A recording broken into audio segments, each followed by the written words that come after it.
കുറച്ച് ദിവസങ്ങൾക്ക് മുമ്പുണ്ടെങ്കിൽ വിദേശത്തുള്ള ഒരു വ്യക്തി നാട്ടിൽ വന്നതിന് ശേഷം തൻ്റെ ഭാര്യയും കുട്ടിയും കാണാനില്ല എന്നുള്ള രീതിയിലൊക്കെ കംപ്ലൈൻറ്റും കാര്യങ്ങളൊക്കെ പോലീസിന് കൊടുക്കുന്നുണ്ടായിരുന്നു. കുറേയധികം പേര് എന്ത് പറ്റിയെന്ന് അറിയാതെയൊക്കെ ഇത് ഷെയർ ചെയ്യുന്നതും കാര്യങ്ങളൊക്കെ ഉണ്ടായിരുന്നു.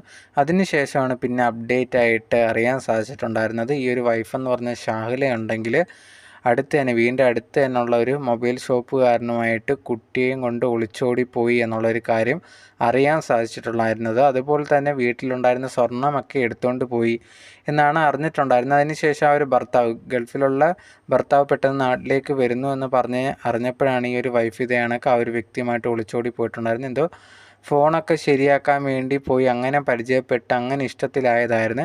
എന്തായാലും ഈ ഒരു ഭർത്താവ് നാട്ടിൽ വന്നതിന് ശേഷം ഇതറിഞ്ഞതിന് ശേഷം തൻ്റെ കുട്ടിയെ തനിക്ക് വേണം എന്നുള്ളൊരു കാര്യമൊക്കെയാണ് പറഞ്ഞിട്ടുണ്ടായിരുന്നത്. എന്തായാലും ഈ ഒരു ഒളിച്ചോടിപ്പോയ വ്യക്തി ഉണ്ടെങ്കിൽ ഈ ഒരു വ്യക്തിക്ക് ഓൾറെഡി വൈഫും കുട്ടികളൊക്കെ ഉണ്ട് എന്നാണ് അറിയാൻ സാധിച്ചിട്ടുണ്ടായിരുന്നത്. എന്തായാലും ആ ഒരു കുടുംബത്തിൻ്റെ ഭാവി കൂടി ഇവർ രണ്ടുപേരും കൂടെ കളഞ്ഞു എന്നുള്ളതാണ് മനസ്സിലാക്കാൻ സാധിക്കുന്നത്. എന്തായാലും ഇവരുടെ റിലേഷൻ അധികം നാൾ പോകുമെന്നൊന്നും അറിയത്തില്ല. പക്ഷേ ഇപ്പോഴും ഹസ്ബൻഡായിട്ടുള്ള വ്യക്തി പറയുന്ന ഒരു കാര്യം, എനിക്ക് എൻ്റെ കുട്ടിയെ വേണം, അവൾ എവിടെ വേണമെങ്കിലും പോകുന്നെങ്കിൽ പൊയ്ക്കോട്ട്, കുട്ടി എനിക്ക് വേണം എന്നുള്ളൊരു കാര്യമാണ് പറഞ്ഞിട്ടുണ്ടായിരുന്നത്. ഈ ഒരു ന്യൂസ് ഭയങ്കരമായിട്ട് സോഷ്യൽ മീഡിയയിലെല്ലാം ഭയങ്കര ചർച്ച ചെയ്തുകൊണ്ടിരിക്കുന്നതാണ്.